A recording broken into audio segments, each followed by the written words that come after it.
Yang pertama ada kegiatan produksi. Produksi merupakan kegiatan untuk menghasilkan suatu barang dan jasa. Tujuan dari produksi adalah guna memenuhi kebutuhan para pembeli dan mencari keuntungan dalam menghasilkan barang dan jasa. Kegiatan produksi terbagi menjadi dua. Yang pertama, kegiatan produksi berdasarkan hasil. Nah, kegiatan produksi berdasarkan hasil ini dibagi lagi menjadi dua bagian. Yang pertama itu ada produksi barang. Kegiatan produksi barang adalah aktivitas menghasilkan barang guna memenuhi kebutuhan manusia sehari-hari. Contohnya, produksi alat rumah tangga, makanan, minuman, peralatan elektronik, dan sebagainya. Lalu yang kedua ada produksi jasa. Sebagai makhluk sosial, manusia tentu memerlukan bantuan dari manusia lain. Sebagai contoh, jasa konstruksi, jasa kesehatan, jasa konsultan, hingga jasa transportasi. Produksi berdasarkan bidang. Kegiatan produksi berdasarkan bidang dibagi menjadi tiga, yaitu primer, sekunder, dan tersier. Bidang produksi primer ialah kegiatan yang mencakup sektor kebutuhan pokok bagi manusia, seperti sektor agraris maupun ekstraktif. Contohnya produksi gas minyak bumi, kelapa sawit, beras, dan lain-lain. Bidang produksi sekunder adalah kegiatan yang mencakup sektor industri tekstil maupun kerajinan. Contohnya produksi baju, kayu, sepatu, farmasi, dan lain-lain. Bidang produksi tersier merupakan kegiatan yang mencakup sektor jasa dan perdagangan, contohnya jasa transportasi, retail, kesehatan, dan lain-lain. Bidang-bidang produksi yaitu bidang ekstraktif. Bidang ekstraktif adalah usaha untuk mengambil dan mengelola dari hasil alam secara langsung, contohnya pertambangan, penebangan hutan, dan menangkap hasil laut. Yang kedua ada bidang agraris. Bidang agraris adalah usaha untuk mengerjakan dan mengelola hasil alam yang diperoleh dari tumbuhan dan hewan. Contohnya pertanian, perkebunan, peternakan, dan perikanan darat. Yang ketiga ada bidang industri.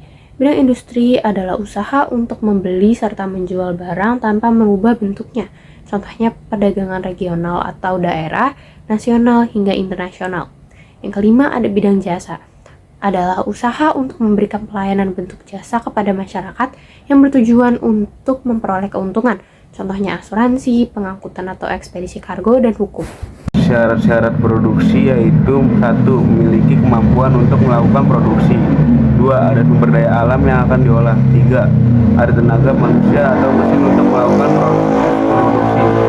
4. Ada hasil output berupa barang dan jasa. 5. Memiliki modal untuk membiayai kegiatan produksi. Distribusi. Distribusi merupakan kegiatan menyalurkan barang atau jasa dari pihak produsen kepada pihak konsumen. Orang yang melakukan distribusi disebut distributor.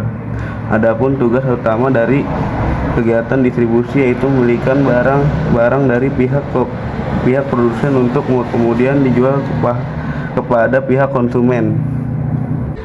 Jenis-jenis distribusi yaitu yang pertama distribusi secara langsung.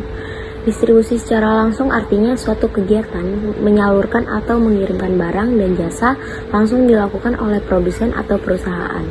Dengan kata lain, perusahaan tidak menggunakan pihak ketiga untuk mendistribusikan hasil produksinya kepada konsumen.